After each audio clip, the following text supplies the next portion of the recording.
Hello, let me officially welcome you to Poetry Northwest Summer Fall 2022 issue launch party. I'm Keetje Kuipers, editor of this beautiful, heartful and heart-filled journal. And today it is my absolute joy to be here with you and with some of the outstanding poets from our recent issue. Eugenia Leigh, Laura Villareal, Martha Silano, and Jewell Zeller, as well as two of the finalists for this year's James Welch Prize for Indigenous Poets, Max Early and Tacy Atsitty. To borrow a few words from one of Eugenia's poems that appeared in this issue, what you're about to experience is a colony of pleasure upon pleasure. And I'll add to that those pleasures exist in the face of some of the most deeply felt losses, personal and global, that we can possibly write towards and through. I'm grateful to be here tonight with you as these poets remind us why we so badly need every word. In the chat, you'll find a link to the current issue, which I encourage you to take a closer look at if you haven't already. Fox Spears is the artist behind this incredible cover image, which comes from their Robohontas series.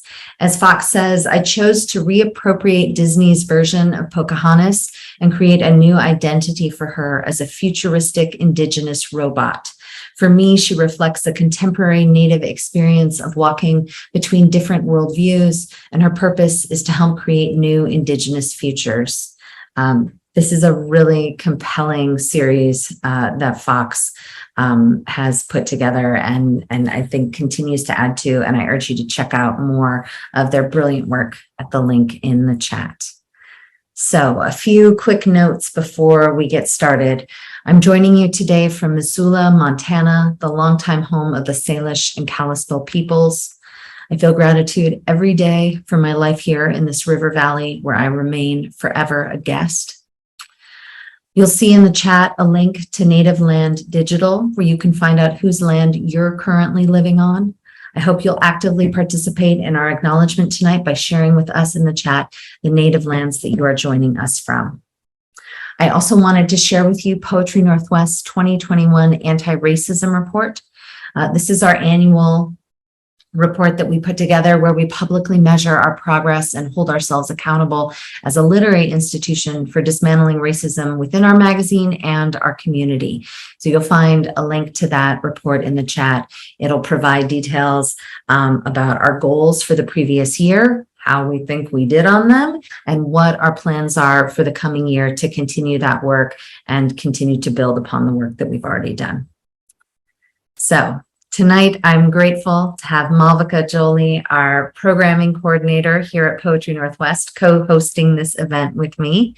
As our programming coordinator, Malvika is responsible for launching our new series of workshops, which will start next month with Chekwube Dunladi's class, The Lyrical Erotic, Poetry of Pleasure, Sex, and Desire. I know, I'm excited too. I believe we still have a few spots left for the class, which will begin in September. Malvika, do you want to add anything about that? Yeah, I'd love to. Thank you so much, Keetje. So as Keetje said, we do have a couple spots left. We are keeping these courses really small, but we have 4 spots left. And if it's all right, I'd love to sort of take a moment to contextualize these workshops. So we're launching these virtual workshops, these poetry workshops, very much in response to the 2019 Diversity in Publishing reports, which, you know, I know everyone is familiar, but which found 80% of decision makers and people in positions of power in literary publishing in our fields were cis white men. And, you know, this report, which served very much as a lightning rod or a litmus test in our industries, which percolated through to the various corners of our industries. So yeah, these workshops were going into them with like a clear perspective of political equity, echoed in our 2021 anti-racism report. And we're really trying to go in with both eyes open, asking the questions, you know, what does it mean to expand the call for political equity more broadly? What does it look like if we allow our politics to inform this call, not just in terms of demographics, but in terms of content, ethic, aesthetic? What would it look like if we gave opportunities differently, put together funding structures differently, offered radically expansive sliding scales? So we're really thinking of this as really a bit of an experiment that we all go into collaboratively together, a kind of open-eyed, open-hearted exploration into alternative pedagogies in this digital era. So as Keetje said, our first course kicks off in September. It's taught by the fabulous Chekwube Dunladi. It's called The Lyrical Erotic Poetry of Pleasure, Sex, and Desire. And it'll be starting off Saturday, September 4th. It'll run for 6 weeks and we'll explore a variety of saucy things: pleasure archives, the intimate, the sensorial, and really how to develop collectively an aesthetics of desire. And in the chat, I know the lovely Brittany will be dropping a registration link. We're sort of pulling together, I'm really excited, we're pulling together a very interesting group of people coming not necessarily out of a sort of traditional literary background. So it will be a really open and exciting space. And in the space of these workshops over the coming season, we'll be offering more classes by Sadia Hassan on refugee poetics, Itiola Jones, Gabrielle Bates, a variety of people, and we're really excited to see sort of what emerges from this interaction. So Keetje, I'll hand it right back to you. All right. Thank you so much, Malvika, for telling us more about those workshops. We are really genuinely excited to be trying something different here and hopefully offering our community something that that a lot of us have been hungry for. Tonight, we also have Mailyn Gotlund joining us to provide ASL interpretation for our readers. This is Mailyn's second event with us. She is an American Sign Language interpreter from Homer Glen, Illinois, and we're so happy that she was able to come back and join us again. She says she's had the ongoing pleasure with much gratitude of providing access for our ASL community through education and everyday appointments. It is a passion of hers to transform literary art into an artistic visual language, and we're so glad that she's a part of bringing these words to a fuller audience tonight. Thank you so much for being here, Mailyn. Please note too that live captioning is also available by pressing the live transcript button at the bottom of your Zoom screen. All right, Malvika, I will hand over the first introduction to you. Thank you so much, Keetje. It's an honor. So our first reader tonight is the wonderful Eugenia Leigh. Eugenia is a Korean-American poet and the author of Bianca, which comes out with 4-Way Books in March 2023. We'll drop a link.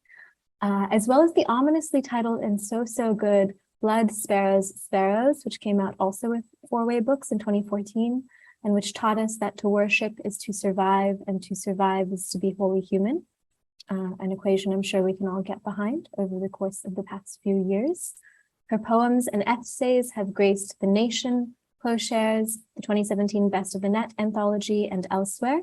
She is the recipient of Poetry Magazine's 2021 Bess Hokin Prize and awards from Poets and Writers and Kundiman. She serves as poetry editor at the Adroit Journal, which recently reopened for submissions. Everyone, please give it up for the lovely Eugenia Leigh.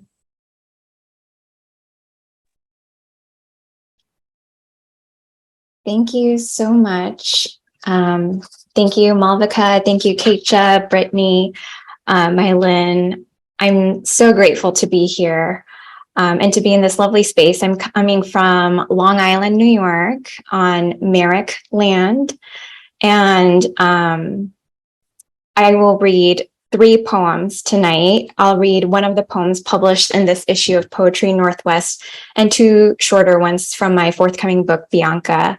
And just a bit of background about Bianca. You don't need much context, but it revisits childhood trauma and family violence, but with the added perspectives of new motherhood and later mental illness diagnoses. And much of the book and much of these poems address the complexities of what it means to be part of a new family unit while the old survivor self is still present in the brain.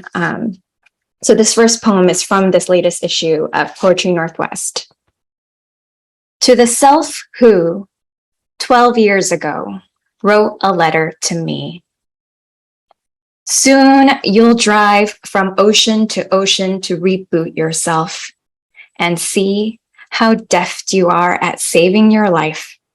Here I am nesting on the other side.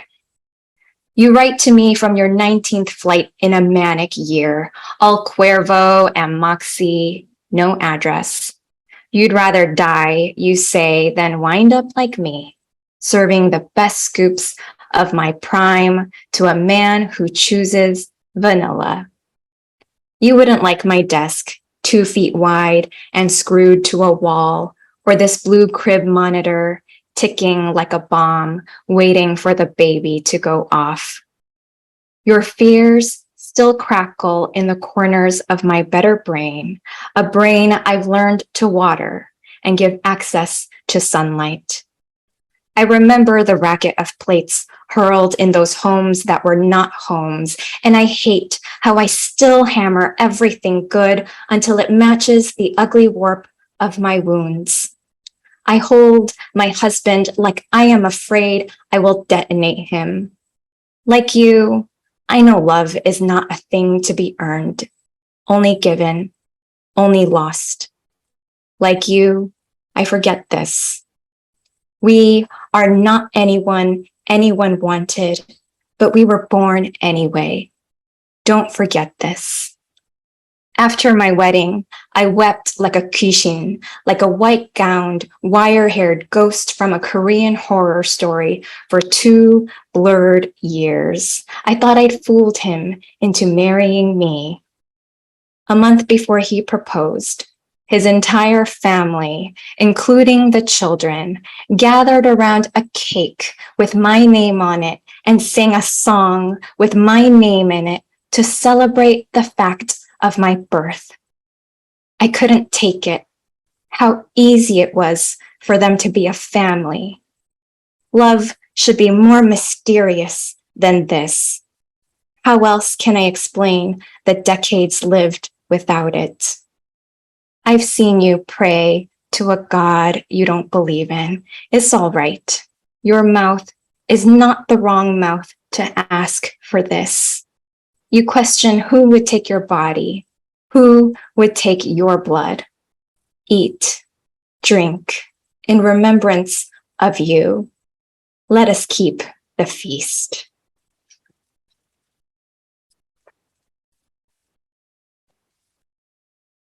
Gold. I've become the kind of creature who on Sundays fills 7 small boxes with a bevy of pills to stick it out another week. When will I be fixed enough to hear my kids scream without tearing my father's phantom hands off me? How do demons, decades gone now, still ravage me?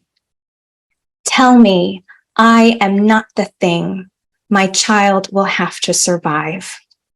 Tell me the mob I inherited will not touch my son.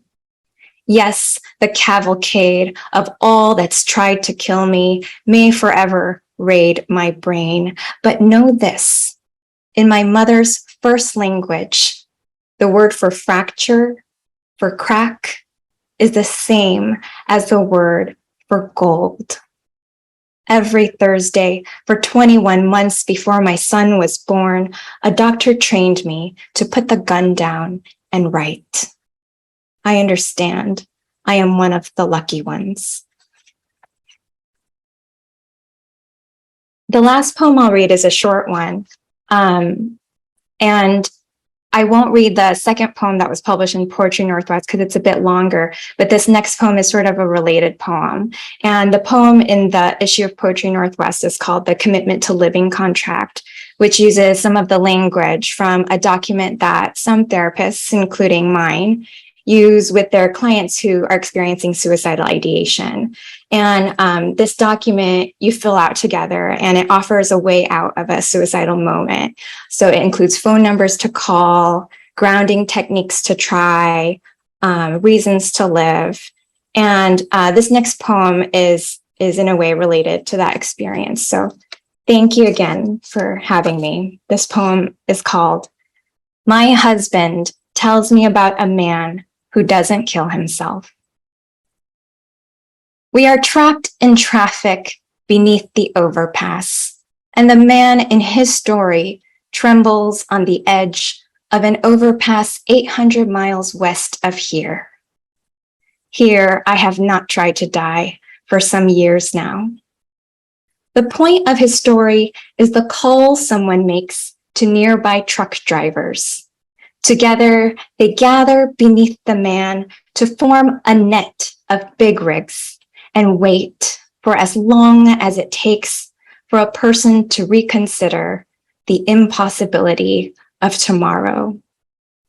I've known the mangled shape the mouth makes begging someone not to die, which is different from begging her to live.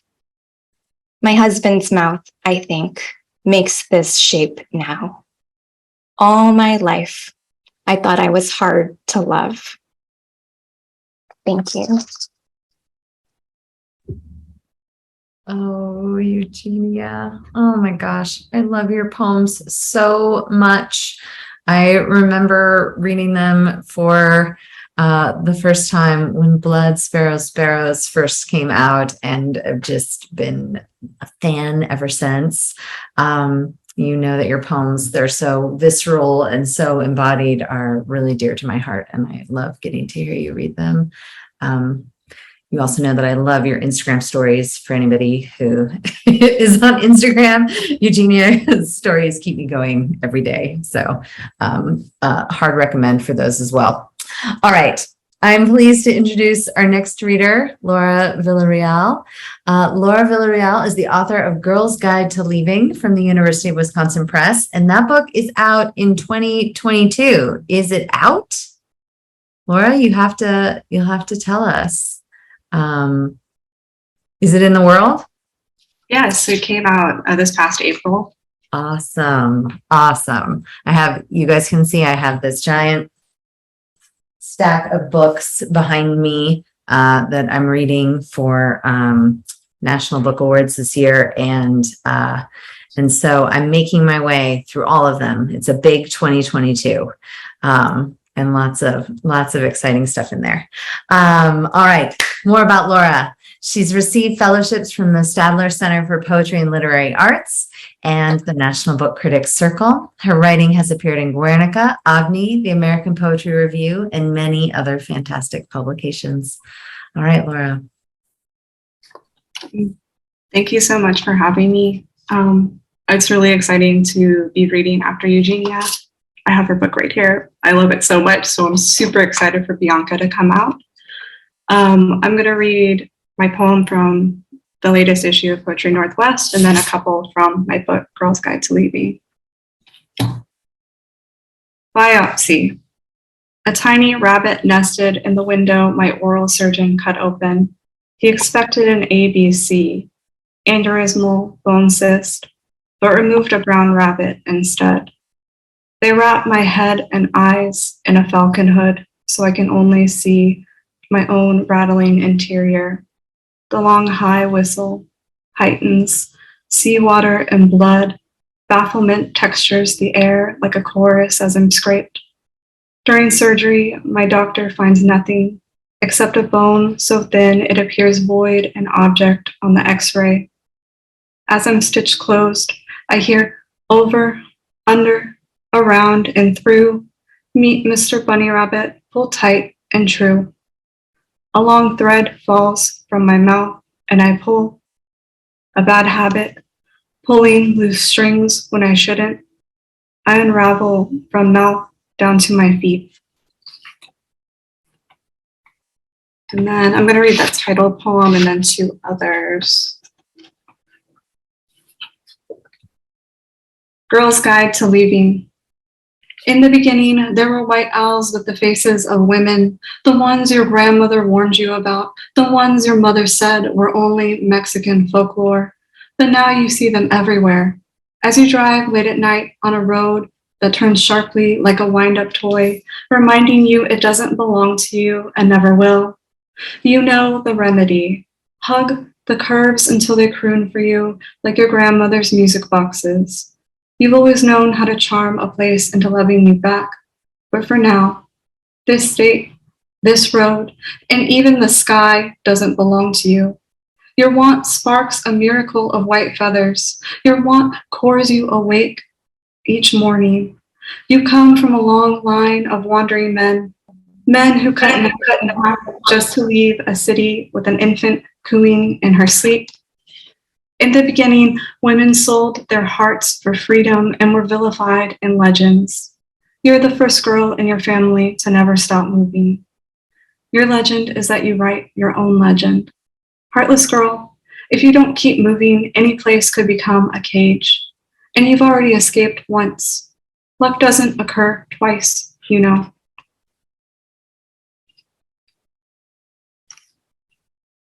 Heart attack. After I tell my mom I have the feeling of sand falling inside the veins of my left arm, she checks to see if I'm still breathing in my sleep, holds a mirror to my nose to see if a cloud will smile back in the starlit reflection. She worries my heart will answer whether sound comes when a tree falls in the woods. She worries the way only a mother or unreachable dark parts of the ocean do. We don't talk about hereditary illness like heart problems, but she knows violence skips a generation. My mother's heart was worn into a wooden hollow until it echoed loud enough to quiet the beating. I don't tell her motherhood is my biggest fear, that I can't imagine the moment before, pulling the mirror away, my face blurry with a child's breath. And then one last poem. Boiling puffins, or were they penguins? 3 million boiled into lamp oil and their beaks sold as children's masks during summer festivals. Listen, I don't know if that last part is true.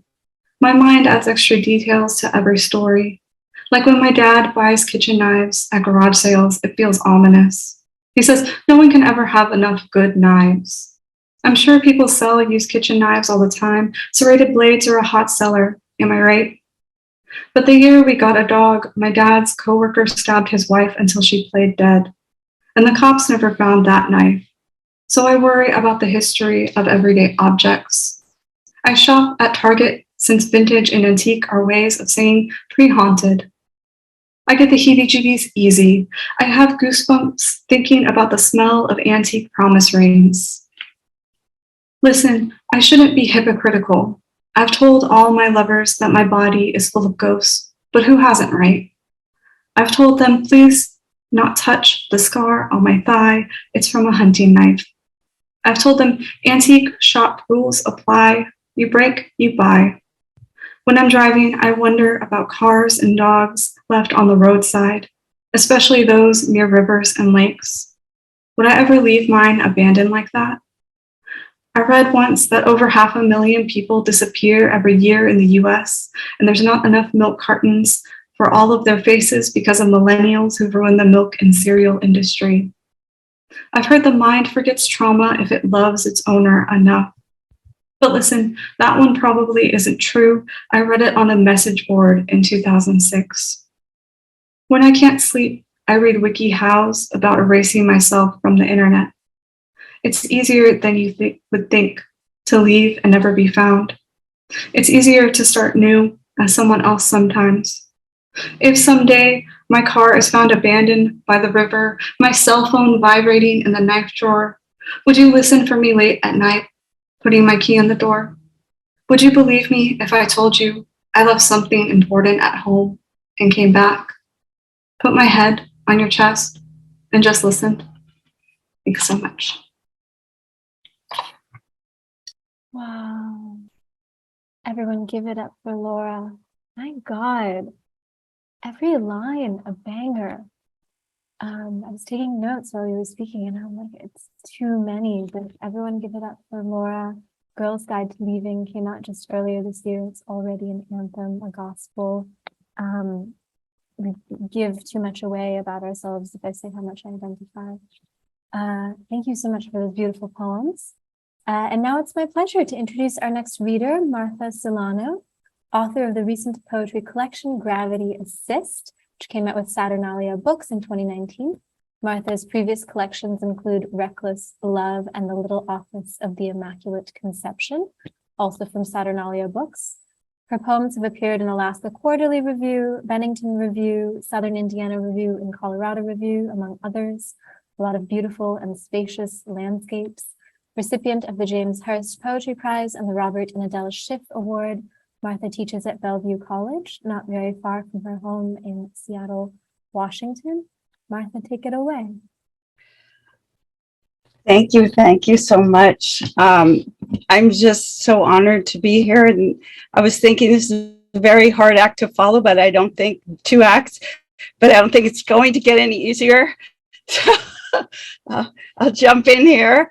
I'm just so happy to be here. This work is astounding. I'm just so grateful to Poetry Northwest and to Keetje and all the editors for bringing this work into the world.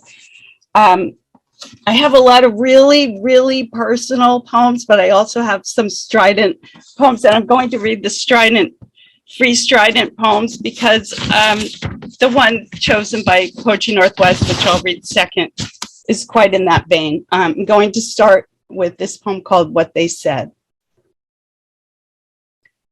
That they'd studied 4% of the sky, that there's this thing called the ionosphere, that it's like looking at the sky from the bottom of a swimming pool, that they were counting black holes with instruments 10 times better than before, plus algorithms, plus all these words I didn't understand, but 4% of the sky. But in that narrow band to the north, they found 25,000, which means in the remaining 96%, there could be close to 500,000 more. And that's what they plan to do. Count every black hole in the sky.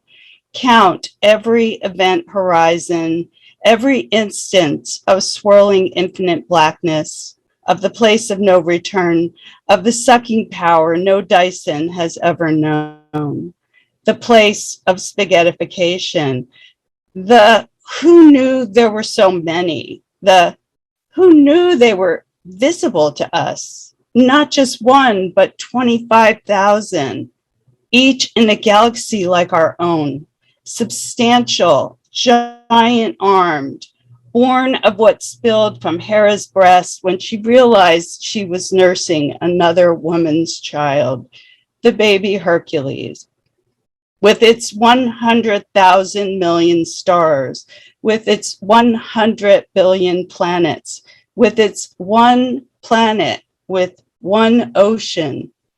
This one we float on, this one we call ours. And now I'm going to read the poem that appears in the current issue that I'm so grateful to Keetje and the editors for accepting. It's a little bit hard to read. I didn't realize it's got some tongue twisters, so I'm really gonna better wet my whistle. Try my best not to mess it up. Love song for the Anthropocene. Always we hold them close, our phones, chaperone them to catered parties, lug along the power strip, the Samsonite with USB. We have a penchant for trances. Earpods are the new boombox. We're prone to looking down while walking, while crossing, while surfing and drowning, while lifting. Often we're sipping a cold brew double dark while scrolling. Downtime is a panther crossing I-40. Swiping annuls our leisure.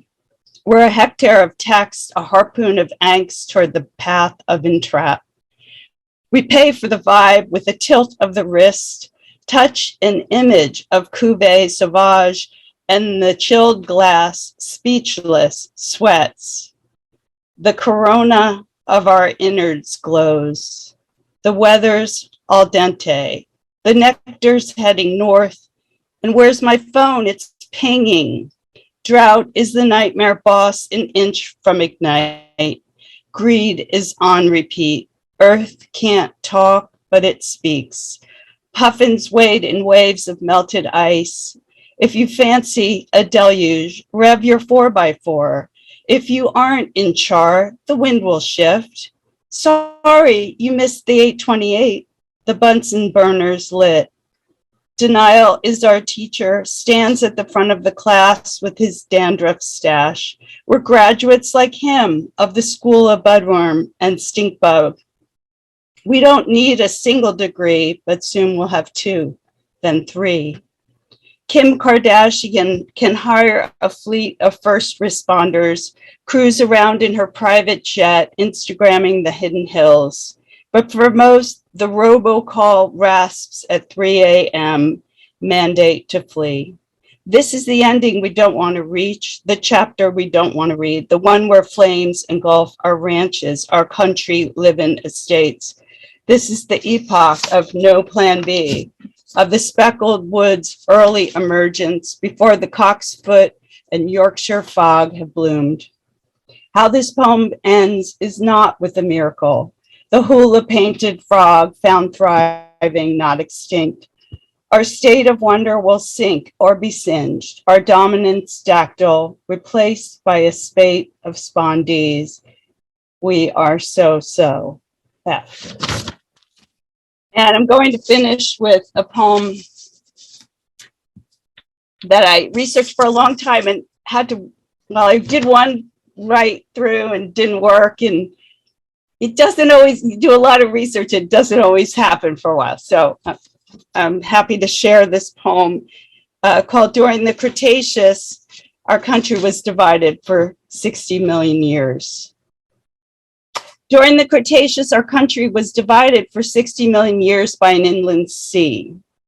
The fissure was 2,000 miles long, 600 feet wide, and 2,500 feet deep. On the left side, Laramidia. On the right, Appalachia. Back then, the landscape was recognizable to both sides. To both, clams were the size of small area rugs, turtles as big as Dodge darts. Both agreed Elasmosaurus had a streamlined body, paddle-like limbs, a 23-foot-long neck. If a Ginsu shark swam past, both would laugh about how it got its name, its ability to slice and dice. No one argued whether Hesperornis, a cormorant-like bird chowed down whole by mosasaurs, was flightless or not, whether it used its bill and teeth to hunt down bony fish. Maybe because unity depends on a baseline of shared reality, all agreeing shark teeth are shark teeth, crinoid lilies are crinoid lilies, that a fish's jaw cannot be fungible, that you can't swap out a toothed tongue for a smooth one. On both sides of the divide, dinosaurs roamed. On both sides, Earth, the landscape recognizable to the creatures on either side. No one on the left side and no one on the right side rubbed their eyes and said, nope, nope, no such thing as a plesiosaur. No such thing as a coccolithophore. The schism was literal, not figurative, caused by subduction, one plate colliding into another. At the end of the Cretaceous, the sea dried up. Now the sea is all the middle states, those who voted red and those who voted blue. Where the sea was, the chalky remnants of a sea, of bivalves, their shiny pearls. Thank you. Oh, Marty, I love those poems. Little known fact, the first time I encountered Marty's work was in a cabin in a wilderness area, completely off the grid, 2 hours down a dirt road from the nearest town. And a poem of hers about an apple was tacked on the wall. And it was a comfort to me, my 7 months in that residency, to know that there was someone else who had made poems there and made it out of there alive. And now, Marty, your black holes and spaghettification also like strangely comfort me in the chaos of what is happening in and to our world. So thank you for those poems. All right, now please join me in welcoming another powerhouse poet, Maya Jewell Zeller. Maya is the author of the interdisciplinary collaboration with visual artist Carrie DeBacker, Alchemy for Cells and Other Beasts, the chapbook Yesterday the Bees, and the poetry collection Rust Fish. Her prose appears in such places as Brevity and Gettysburg Review, and her poems appear widely. Recipient of a Promise Award from the Sustainable Arts Foundation, as well as a residency in the H.J. Andrews Experimental Forest, another writer out there in the woods. Maya is Associate Professor of English for Central Washington University and Affiliate Poetry Faculty for Western Colorado University's Low-Res MFA. Welcome, Maya. Thank you. Thanks, Keetje. And I want to also thank all the Poetry Northwest folks and the Pacific Northwest folks. Brittany, Mailyn, Malvika, and also everyone in the audience who's come out for poetry tonight. I recognize so many poets I love and admire in this audience, and I just want to also thank my fellow readers. So thanks for that. I'm going to read a few poems, closing with the one that appears in Poetry Northwest. I'm very excited to get my copy. I'm not at my home right now. I'm actually at Fort Worden in Port Townsend. And so I have kind of an echoey room. I did my best, but they gave me a little room for this. I had to reserve it. So I'm going to start with a poem that is a form. I like to invent little forms. And so this form is called an ekphrasonnet. And an ekphrasonnet is a combination of ekphrasis and the notion of a sonnet. And this form, in the Greek, ekphrasis obviously means description, so out of, and then in sonnet, the qualities that it retains are the 14 lines, the volta, and that they're love poems. So I'm just going to, just for a moment, share my screen, which always makes me nervous on Zoom because I think you're going to see, a love letter to somebody instead of a poem. But this is what the ekphrasonnet looks like. So I'm just showing you so you can see. It makes use of the field of the page. It makes use of physical caesura. And I'm not going to leave it up while I'm reading because I don't want to distract you from Mailyn, but I just wanted to show what it looks like really fast. All right. How you put me on my back in the thistles, a field ekphrasonnet. Why am I a butter-headed flower among the rabbits? I said, why am I a butterhead among the rabid? I said it, I'll say it again. Why am I crouching here like a bitter biting my teeth? I won't wear a dress without pockets. I won't. A dress without pockets is a daffodil stem, so self-conscious. A buttercup is better prepared for a pandemic. Your hair ears are better than my butterhead. Your hairy hearing better than my buddy. I wanted to go to bed with you. I wanted to. Now we're 10 feet apart in every direction. And then my second poem is an older one. It's called Tori Amos Nursing the Pig. It's not an ekphrasonnet, but some of you may remember Tori Amos. And if you're from my era, then this will make a lot of sense to you.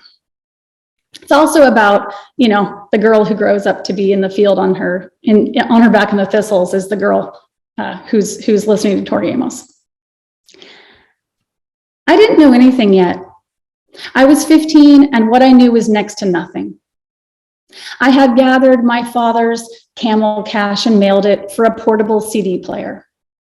I could plug in my headphones and keep the music to myself in that loud house of smoke and hamburger meat and a crying sister and my one window that looked out to the moon.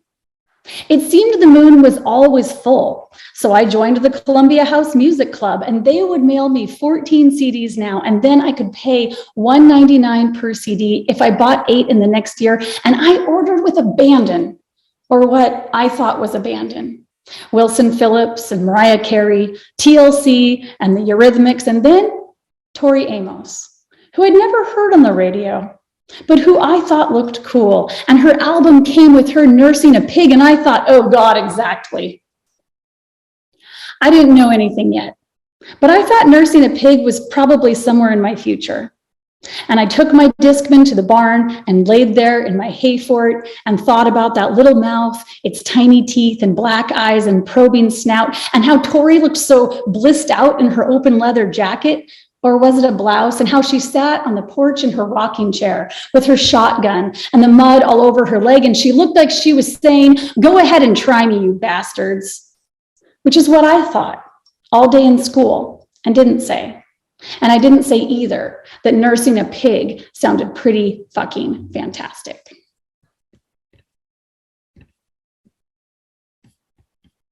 And my next poem is, "Mrs. Robinson, are you trying to seduce me?"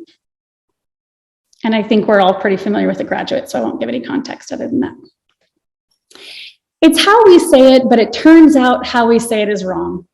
Dustin Hoffman's character was never so sure of himself. What he really said was, "Mrs. Robinson, you're trying to seduce me, aren't you?" Which is a huge difference when you consider the misplaced caesura and how tonally he belies a lot about young Benjamin Braddock in 1960s America. And sometimes it's really the other way around. Mrs. Robinson just falls victim to another nice six-pack, and she's bored and tired anyway, too tired for sex, so they talk. Since we're all being so honest here, I feel I should tell you about my whale dream, the one in which they swim past me while I'm tied to a chair on a small raft in the ocean, skimming over the waves, dusk all around us, and I don't mind because I am so close to the water I can touch them. My fingers on their smooth backs as they breach and glide.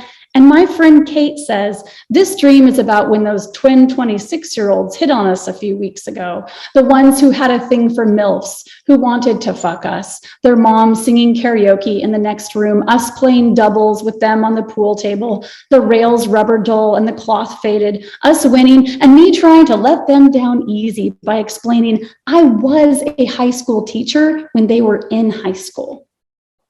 The dream was peaceful until it wasn't. A large eel with a ridged back began to swim around and around the raft, and the whales seemed unaware. I tried to save face, but maybe my friend was right to set us all straight. She said, "We're not going to sleep with you." And we all blushed, and the one who had me in mind said, "It could still happen." And we said it couldn't, and they knocked in the 8-ball too soon. And I can't help but notice now that ball's the same color as a killer whale, and maybe a therapist would really have a heyday with that. The game was over. We left the room. But my friend said maybe after all, we should have just kissed their faces, just to see how it felt.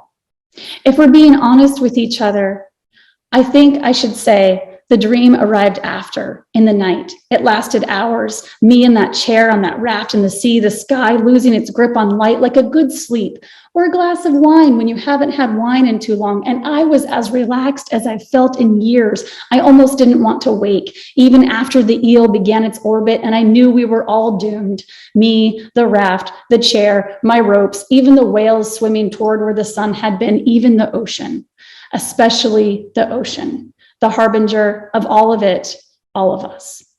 Sure, I wanted to go on touching those beautiful orcas' backs, but I was also okay with whatever. And then I'm going to close with the poem that's in Poetry Northwest. It's a pretty brief Ekphra sonnet again, and I'll just show you once more what that looks like in case you're new here. This one's a little tighter. It has Helene Sisu in it. It has a ladder of descent, and it's called Ekphra Sonnet, in which you are probably a 7. My ladder of descent, a la Helene Sisu, keeps descending, free of capitalism, heartbreak, meat, and football. I stumble the brick, stinking of a throat, choking its reservations down, taking applications, oat shivers, oleander, and drowning. I thought of them as white so long, I could not learn that red as beets or night shoes, bad milk girl walking Madrid like a dehydrated rural field, flats full of my drying underwear. No one here wears bras except me, my pearly breasts with which I made 2 humans flapping my chest. Blooming sweat on my old organ body, waiting to wash myself till morning, ink myself into the street, forgetting my pink razor on the sink rim at 1200 hours. Back across this wide eye of water, you wait while I punish my shoulders with so many kilograms of fruit. Thanks so much for having me. Thanks, Poetry Northwest. Oh my God, Maya.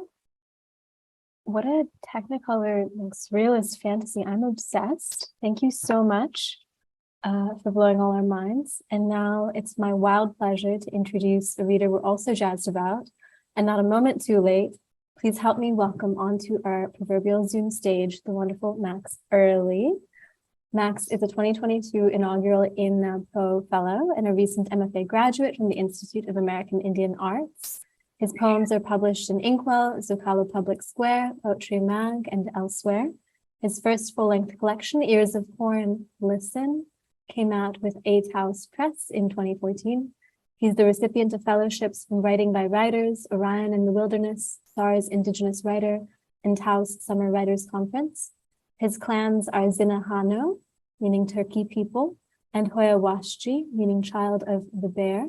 He lives in the village of Powate, New Mexico, which I hope we all shall someday visit. Please give a warm welcome to Max Early. Max, take it away. Hey, Coatzi Hopa. I'm Max Early, and I'm on the Laguna Pueblo lands. I live in the village of Powate, New Mexico. And I'll start off with my first poem, which is unpublished, which will be in my second manuscript. It's called Below the Altered Web. She furnishes a match for firebird to swallow. Ash plumes rekindle coals. She inhales myrrh, vapors on solar winds, like coyote chasing after star clusters, past tarantula nebulas, outskirt shadows. Coyote formulates a plan below the altered web. His black-tipped tail swings through light years. Caesuras diffuse in the spiral galaxy. She discovers a cosmic landscape born from chimney swifts navigating north. The next poem is called Sky Island, which is in the current issue of Poetry Northwest. Sky Island. Why didn't she write a will? Gila monster, hissing ants, tossing 2 cubed granite crystals coated with mud tracks. Eldest sister of Turkey clan, a ceremonial coiling of clay. We're migrating, soaring towards a sky island. She lifts his black braids on pine sap, streaming in rainstorm, wailing. She ties 4 white duck feathers and forms them into a lightning bolt. Flashing through sea deserts in the hail, they trail a deer to levitate a new song. Green yucca, what is it like to paint a mask? He plants her before spring thaw, wrapped in a Pendleton blanket. His sorrow sinks the earth.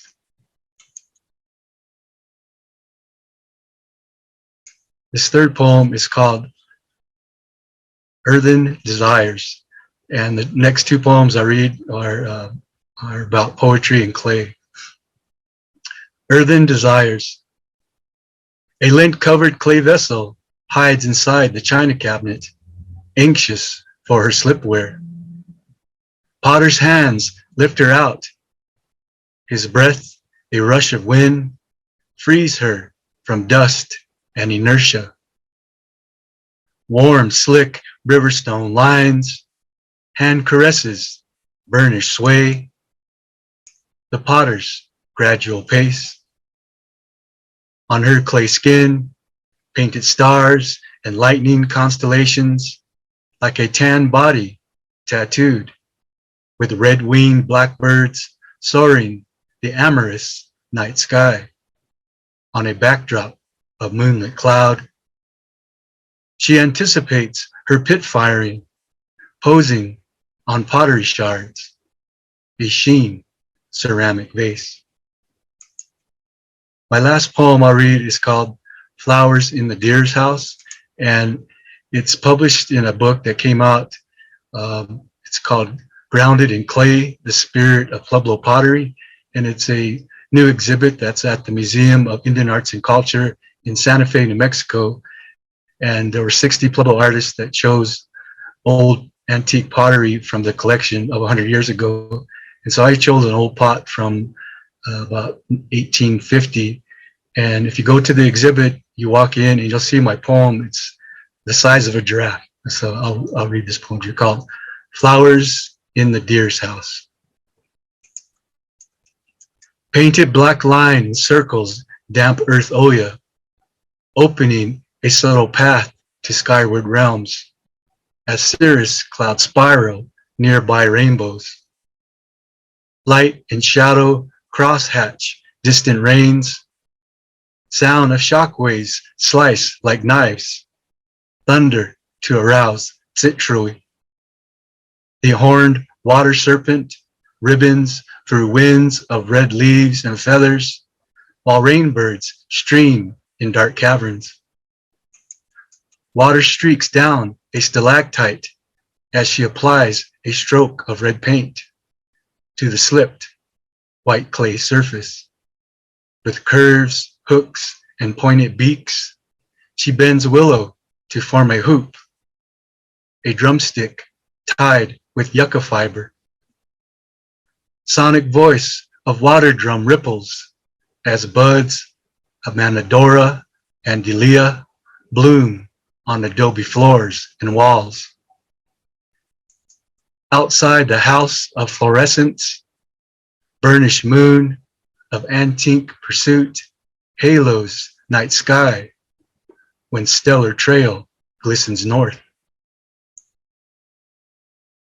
Cosmic starflower guides her journey to a trio of bucks standing silent in the deer's home at winter solstice. As she sketches the eyes of the deer, she whispers a blessing of fortuity to enhance her man's chances of gain. From mouth to slender neck to mid-body, she paints reddish brown line to an arrow-tipped heart above a belly of Baya. She exhales as she exits the opening of thoughts and prayers infused on clay. Prosperous hunt, abundant rain, long life. Unfired masterpiece nestles in her lap. She lays her yucca brush down aside to rest and daydreams of her distant relatives. Her fingers roll the silver pearl necklace she wears night and day, a gift from her father when her mother returned to Laguna. In the days of horse and wagon trails, a child from the Zuni Coyote clan, she treasures designs from her father's kin. Into the fired Grand Oya, she pours cascades of blue from bare grass baskets, storing shelled corn for winter subsistence. Tawaya, Shkundama. Thank you very much to Poetry Northwest. Oh, thank you, Max.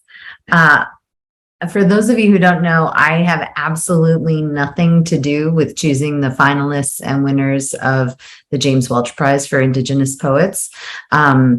Those submissions come into a special pool and are submittable, and they are screened by board members from INAPO, Indigenous Nations Poets, but I can never help myself from reading all of them because I'm so excited to see them come in.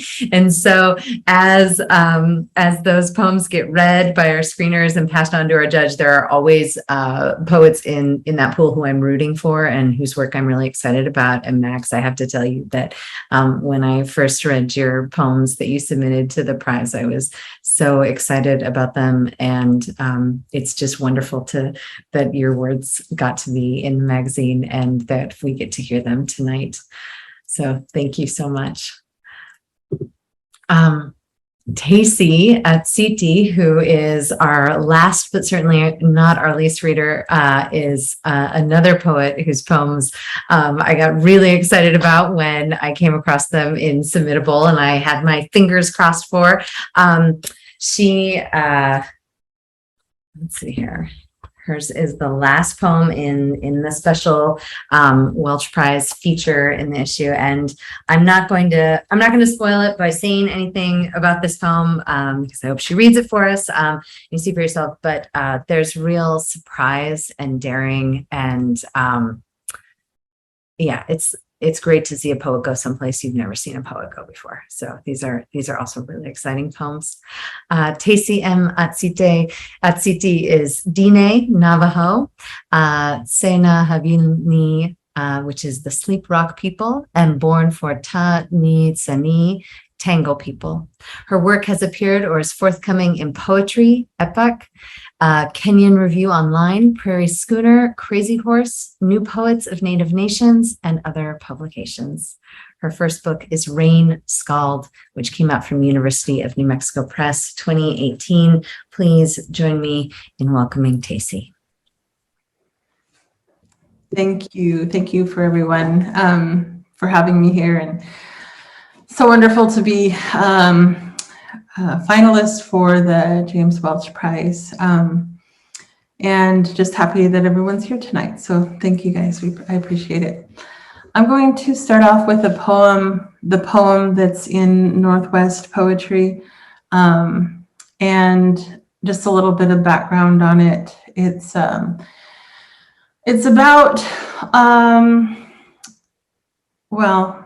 I used to live in Salt Lake City, and I was the program director for the Native American part of this state historical park there. And we would teach different tribal games and stories. And every year it was a different, tribe that was in Utah. And so one year, of course, it was Navajo. And so we would play this Navajo stick game. And in our language, we call it Siddish. And there's 40 stones, small stones, and then there's sticks, and there's a big stone in the center, and there's like these two little like die that you throw on the large stone in the center, and however many, colors.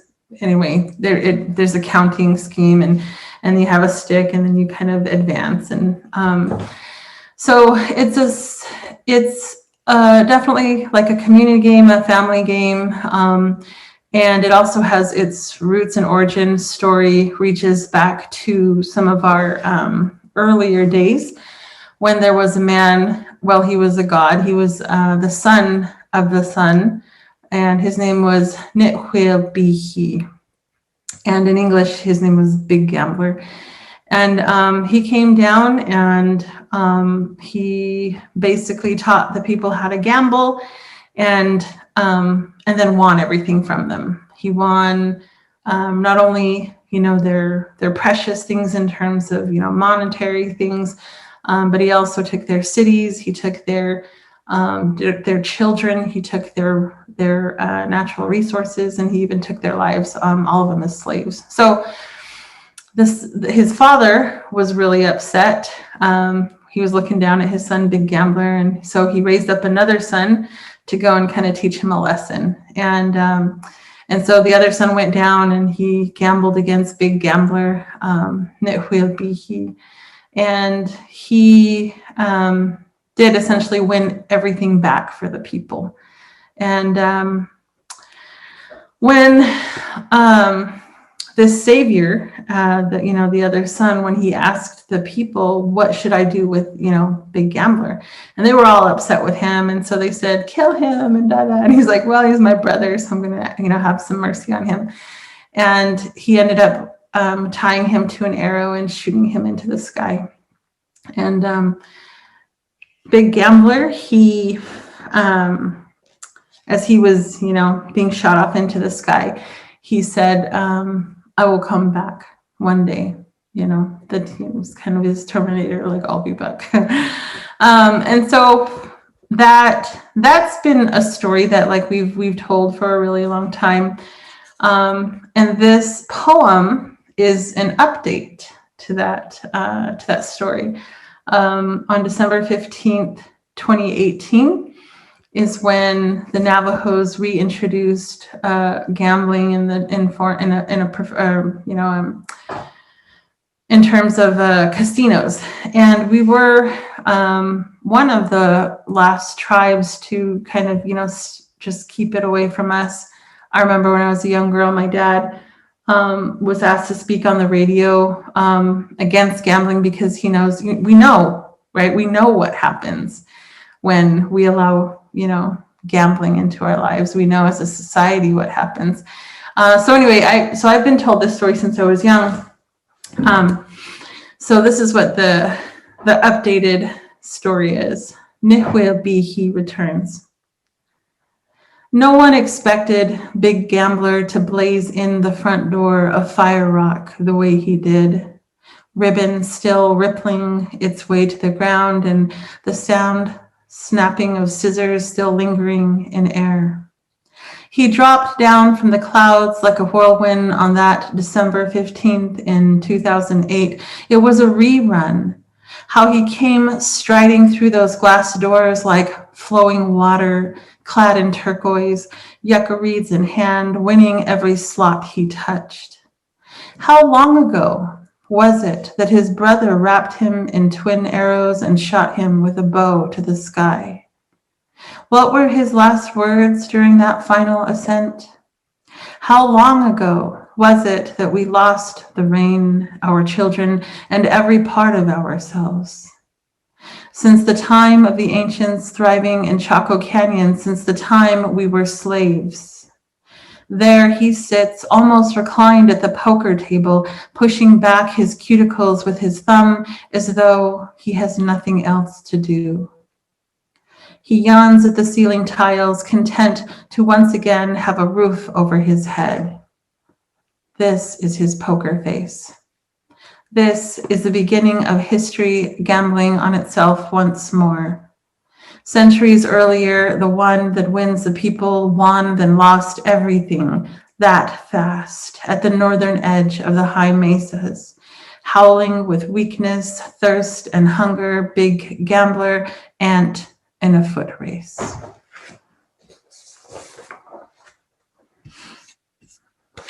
Bird dance. The nice thing about tree rings is tomorrow they'll curve out of themselves, stay beneath, blossom, or shoot off into each other. They'll grow, then gray into each other. To delineate one from another is like pulling at centipede grass. You'll pull up the entire lawn or forest, leaving only skin folds of earthen mounds, carved out wrist story of monster slayer in a virgin creek. Leg and thigh of his mother soak up the sun. Immaculate pulse of radiance and ripple in her soon rounded middle, jut out for all. Longer than any concentric, dark, season and dry circles reveal a tree split open.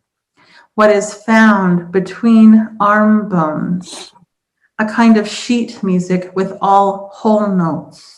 This is how rings sing in the early morn, a choral of cicadas sound, come, come, as though they had wrists to shake gourds at his coming.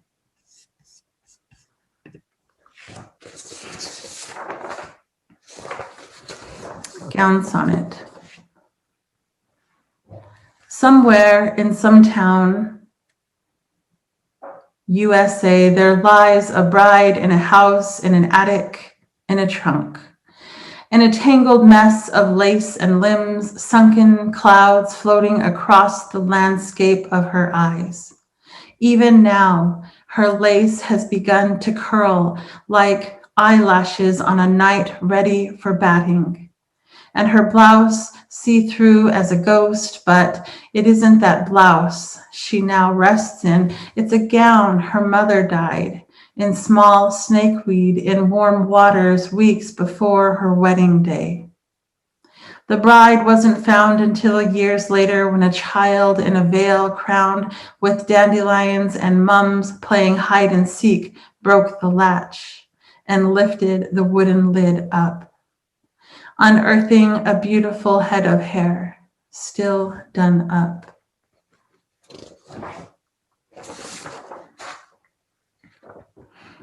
The night my wrist broke. The snow fell so gently, I mistook it for female. They came ready for blood. My dad raised me better than this. 5 male EMTs peered into the light of my truck. Their eyes scanned every dark crease of my body. It was cold that night. My truck was a cage protecting me still. I could hardly exhale. I'm sorry, I am crying. All but one looked away, allowing me to cry for a moment longer, as though I were one of them. I kept my right wrist close to my chest, a pain so clear I could see every empty cavity in my rib cage. Heart thumping like a bass guitar, hand strumming to the sound of a girl wailing. Thank you.